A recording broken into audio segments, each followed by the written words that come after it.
বৃহস্পতিবার সন্ধ্যা থেকে শুক্রবার শুরু হয়ে যায়। শুক্রবার বা জুমার দিন, এই দিন সম্পর্কে কোরআন এবং হাদিস থেকে ঘেঁটে আমরা 14টা আমলের কথা একটা লম্বা বড় ভিডিওতে বলেছি। আজকে সেখান থেকে আমি সংক্ষেপ করে এই 14টার মধ্যে আবার অতি গুরুত্বপূর্ণ 5টা আমলের কথা বলবো ইনশাআল্লাহ। নাম্বার 1, সবচেয়ে বেশি যেটা করতে হবে পরিমাণে, জুমার দিন জুমার রাত, বৃহস্পতিবার সন্ধ্যা থেকে নিয়ে শুক্রবার সন্ধ্যার আগ পর্যন্ত পরিমাণে সবচাইতে বেশি করতে হবে যে আমলটা, সেটা হলো দুরূদ শরীফের আমল। নবী করিম সাল্লাল্লাহু আলাইহি ওয়াসাল্লাম বলেছেন, আকসিরু আলাইয়া মিনাস সালাতি মিন ইয়াউমিল জুমআতি ওয়া লাইলাতিল জুমআহ, তোমরা জুমার দিন এবং জুমার রাতে আমার প্রতি বেশি বেশি দুরূদ পাঠ করবে, দুরূদ প্রেরণ করবে।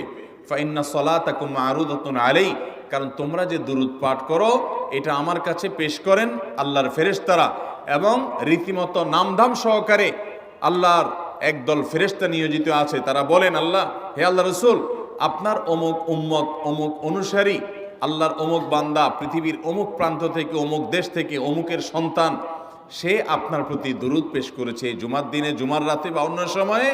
এটা নবী করিম সাল্লাল্লাহু আলাইহি ওয়াসাল্লামের কাছে রিপোর্ট দেওয়া হয় আল্লাহর নিযুক্ত ফেরেশতাদের মাধ্যমে। এই জন্য শুক্রবার দিন এবং রাত, অর্থাৎ বৃহস্পতিবার সন্ধ্যা থেকে নিয়ে শুক্রবার সন্ধ্যা পর্যন্ত এই 24 ঘন্টার মধ্যে নবী করিম সাল্লাল্লাহু আলাইহি ওয়াসাল্লামের ভাষ্য খেয়াল করেন, আকসিরু আলাই। ওলামায়ে কেরাম জানেন, নবী আলাইহিস সালাম সাধারণত কোনো আমল পরিমাণে বেশি করতে বলতেন না। পরিমাণে বেশি করতে বলার মতো আমল খুব কম ইসলামে। গোটা কোরআন যদি খোলেন আপনি, পরিমাণে অধিক করতে বলা হয়েছে এরকম আমল খুব বেশি পাবেন না। তোমরা বেশি বেশি করে নামাজ পড়ো, বেশি বেশি করে রোজা রাখো, এরকম কথা কোরআন হাদিসে নাই।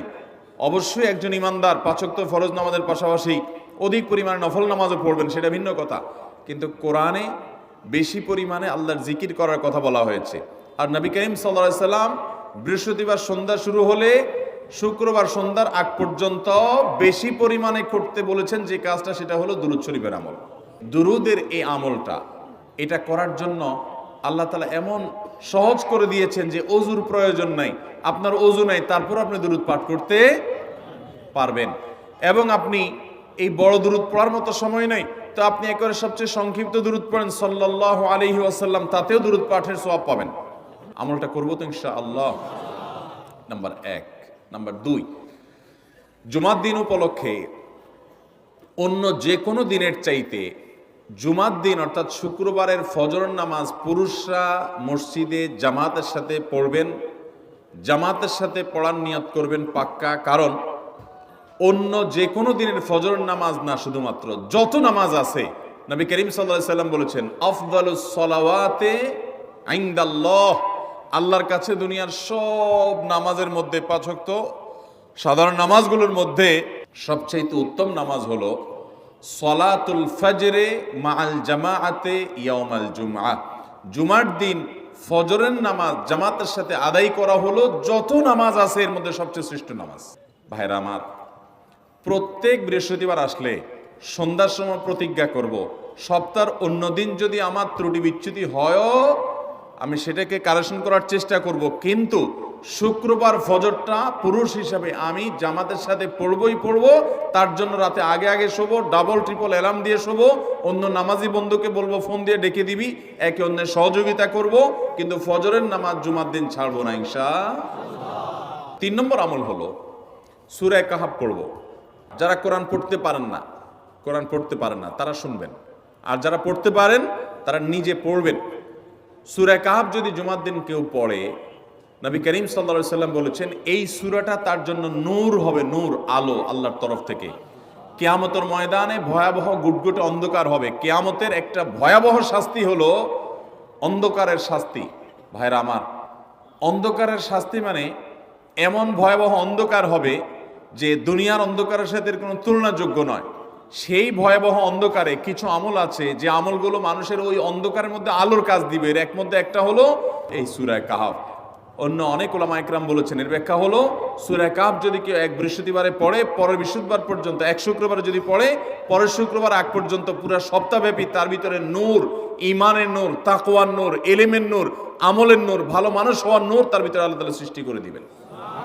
তো নবী সাল্লাল্লাহু আলাইহি ওয়াসাল্লাম বলেছেন সূরা কাফের প্রথম 10 আয়াত যদি কেউ মুখস্থ করে তো এই ব্যক্তিকে আল্লাহ রাব্বুল আলামিন এবং যদি তেলাওয়াত করে এই ব্যক্তিকে আমলের মাধ্যমে দাজ্জালের ফিতনা থেকে আল্লাহ বাঁচিয়ে রাখবেন। অতএব জুমার দিন প্রত্যেক শুক্রবারে সূরা কাফ পড়ব তো ইনশাআল্লাহ। 4 নম্বর আমল হলো দুনিয়াতে যত ফজিলতপূর্ণ আমল আছে এর মধ্যে সবচেয়ে বেশি ফজিলতপূর্ণ আমল এটা। খুব সহজ আমলটা, খুব সহজ, প্রত্যেক শুক্রবার আমরা এটা করতে পারি। জুমার দিন আগে ঘুম থেকে উঠে উত্তম রূপে গোসল করে মসজিদে আগে আগে গিয়ে পায়ে হেঁটে গিয়ে সামনে ইমাম সাহেবের কাছাকাছি গিয়ে বসা, অনর্থক কথা কাজ না করা, তেলাওয়াত জিকির আজকারে মশগুল থেকে নামাজটা পড়ে বের হয়ে আসা, এই কাজ, এই কয়েকটা কাজ যদি করে তাহলে কাজ কয়টা হলো? আগে আগে ঘুম থেকে উঠা, ওই যে ফজর নামাজ জামাতের সাথে পড়া ইত্যাদি, গোসল করা উত্তম রূপে, আর পায়ে হেঁটে মসজিদে যাওয়া, বাহনে না চড়া।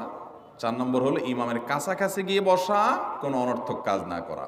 এই 4টা কাজ যদি কেউ জুমার দিনে করে, নবী করিম সাল্লাল্লাহু আলাইহি সাল্লাম বলেছেন ওই ব্যক্তি বাসা থেকে মসজিদ পর্যন্ত যে আসলো, যতগুলো পা ফেলবে, যতগুলো স্টেপ ফেলবে, যতগুলো কদম দিবে, প্রতিটা কদমের বিনিময়ে আল্লাহ রাব্বুল আলামিন তার অ্যাকাউন্টে, তার আমল নামাতে 1 বছর রাত জেগে, সারা রাত জেগে তাহাজ্জুদ নামাজ পড়লে এবং 1 বছর সারা দিন, প্রত্যেকটা দিন পুরা বছর জুড়ে নফল রোজা রাখলে যে পরিমাণ সওয়াব পাইতো, 1 বছর নফল রোজা, 1 বছর রাতভর জেগে তাহাজ্জুদের নামাজ পড়ার সওয়াব মাত্র একটা কদম ফেলার বিনিময়ে দিবেন।